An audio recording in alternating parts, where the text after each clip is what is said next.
आयुष्य आहे तसं झाडाला सुद्धा आयुष्य आहे. प्रामुख्याने वडाचं झाड, आपण ज्याला भिंतीचा आधार कधी घेतो, आपला तोल जातो तेव्हा, बरोबर. वडाचं झाड पारंब्या आतमध्ये सोडून पुन्हा वेगवेगळे आपले रूट्स आतमध्ये टाकतो, याचा अर्थ मूळ याचं जे गाभा आहे तो कमकुवत झाला, तेच लक्षण असतं.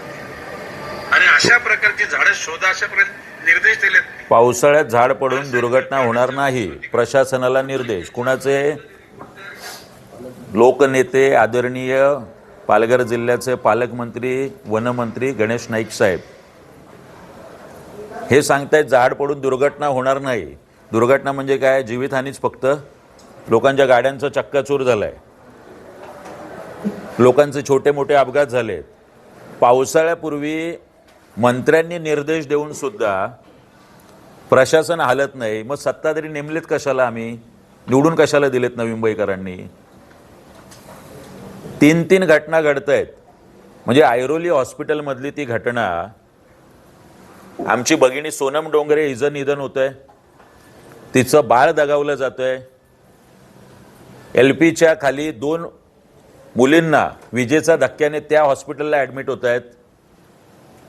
या दोनही घटनांमध्ये प्रशासन, इथले सत्ताधारी आणि दुर्दैवाने इतके असंवेदनशील आमदार आणि खासदार, अजूनही हे दोनही आमदार, ज्यात आदरणीय गणेश नाईक साहेब आहेत, मंदाताई म्हात्रे आहेत, ठाणे लोकसभेचे खासदार नरेश मस्के साहेब आहेत, जे ठाण्यात वाया वाटपात बिझी आहेत, पण त्यांना या कुटुंबाला जाऊन भेटायला वेळ नाही. फोनवर या कुटुंबाची चौकशी करायला वेळ नाही, फोन करून हॉस्पिटलमध्ये जायला वेळ नाही.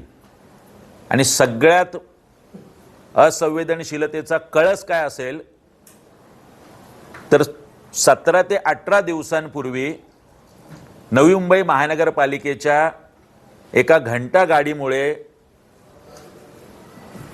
2 मुलांना उडवलं जातं. गंभीररित्या ते जखमी आहेत. अपोलो हॉस्पिटलमध्ये श्रेया फिरके आणि सोहम गोळतकर, ज्याला सोहमला 13 दिवसांनी डिस्चार्ज मिळाला, श्रेया फिरके अजूनही ॲडमिट आहे. ही घटना कुणाच्याही लक्षात आलेली नाही, ती मीडियात आली नाही, म्हणून नवी मुंबई महानगरपालिकेचा एकही वरिष्ठ अधिकारी तिथे साधा फिरकला सुद्धा नाही. त्या दिवशी अभिजित देसाई, मी, सविनय म्हात्रे, आम्ही, सचिन वगैरे, गोणेसाहेब, आम्ही सगळे गेल्यानंतर आम्ही तिथून उपायुक्त डॉक्टर अजय गडदे यांना फोन केल्यानंतर मग अजय गडदे तिथे येतात आणि भेटतात. बरं, आम्ही जाईपर्यंत संबंधित त्या मुलीचं 21 लाख रुपये बिल झालेलं आहे अपोलो हॉस्पिटलला. 21 लाख रुपये. त्या 21 लाखामधले 4 लाख त्या मुलीचं इन्शुरन्स होतं, 5 लाख त्या पालकाने जमा केले, 5 ते 7 लाख, आणि 7,20,000चं अपोलो हॉस्पिटलमध्ये एजंट आहे लोन द्यायला, मेडिकल लोन द्यायला. हे दुर्दैव आहे.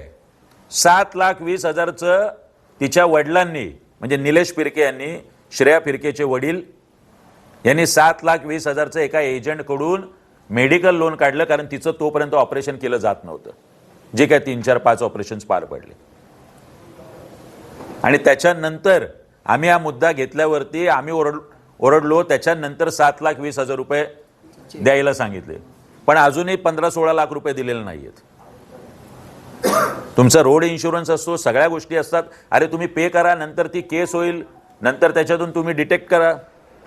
हे सगळ्या गोष्टींचे पर्याय असताना अजय गडदे, महापालिकेचे आयुक्त, इथले सत्ताधारी, बरे या ठिकाणी तरी दोन्ही आमदार गेलेत का? मागच्या 2 घटनेत आणि आत्ताच्या घटनेत सभागृह नेते आता अपोलो हॉस्पिटलला गेलेत का? फक्त रिडेव्हलपमेंट याच्यात इथल्या सत्ताधारी आणि विरोधकांना इंटरेस्ट आहे. सिम्प्लेक्सचं रिडेव्हलपमेंट कसं होईल म्हणून इथल्या खासदाराला हे आहे. शिंदे सेनेचा वाशीचा नेता तर सांगतोय मनसे बिनसे काय फक्त आंदोलन करत असते. त्याच्या प्रभागात फोर्टिस हॉस्पिटल आहे आणि तिथे जायला वेळ नाही. हे दुर्दैव आहे नवी मुंबईकरांचं. तीन अपघात होतात. जनता दरबार घ्यायला वेळ आहे गणेश नाईक साहेबांना, पण या तीनही ठिकाणी जायला वेळ नाहीये. दुर्दैव आहे. मी अत्यंत आदराने गणेश नाईक साहेब आपल्याला सांगतोय, आपलं वागणं नवी मुंबईकरांना आवडलेलं नाही. आपण आपल्या नगरसेवकांना सोडून खाली मत घ्या लोकांचं. आम्हाला कुठलंही क्रेडिट घ्यायचं नाहीये आणि कोणाच्या मैत्याच्या कोणतरी मेलंय आणि आम्हाला क्रेडिट नकोय, कोणीतरी हॉस्पिटलला आहे म्हणून आम्हाला क्रेडिट नकोय. खरं मग या सगळ्या ठिकाणी मनसेच्या अगोदर आमची संघटनात्मक ताकद, आमची राजकीय ताकद ही अत्यंत अल्प आणि कमी आहे. या सगळ्या ठिकाणी सत्ताधारी आणि विरोधक यांनी जायला होतं, पण या तीनही ठिकाणी आपण जात नाही. आज 1 जुलैला ही घटना घडली. सोनम डोंगरे या आमच्या भगिनीचं आणि तिचं बाळ दगावलं. दुसरी घटना LPच्या खाली विजेचा धक्क्याने. आज 15 दिवस झालेत. मी प्रशासनाला आणि सत्ताधाऱ्यांना विचारतोय, 15 दिवसात चौकशी समितीचा अहवाल येणार होता, तो अहवाल अद्याप का आलेला नाही? बरोबर ना? 15 दिवसाची मुदत दिली होती. जे हॉस्पिटलचे डीन यांच्या अध्यक्षतेखाली समिती नेमली होती, बरोबर सविनयजी? मग त्या अहवालाचं काय झालं? स्टँडिंग कमिटीमध्ये आपण बैठक घेता आणि या संदर्भात एक चकार शब्द काढत नाही. फक्त कंत्राटदाराला मुदत कशी मिळेल याच्यासाठी स्टँडिंग कमिटी आहे का? या तीनही घटनांचा उल्लेख का नाही स्टँडिंग कमिटीत? आणि चौकशी समितीच्या अहवालाचं काय झालं हे प्रशासनाला का नाही? स्टँडिंग कमिटीतले अध्यक्ष आणि जे काही सभागृह नेते पण तिथे सदस्य आहेत. तो रिक्षा चालक ज्याच्यामुळे त्या 2 मुली वाचल्या, त्याचा साधा सत्कार केला जात नाही आयुक्तांकडून आणि सत्ताधाऱ्यांकडून.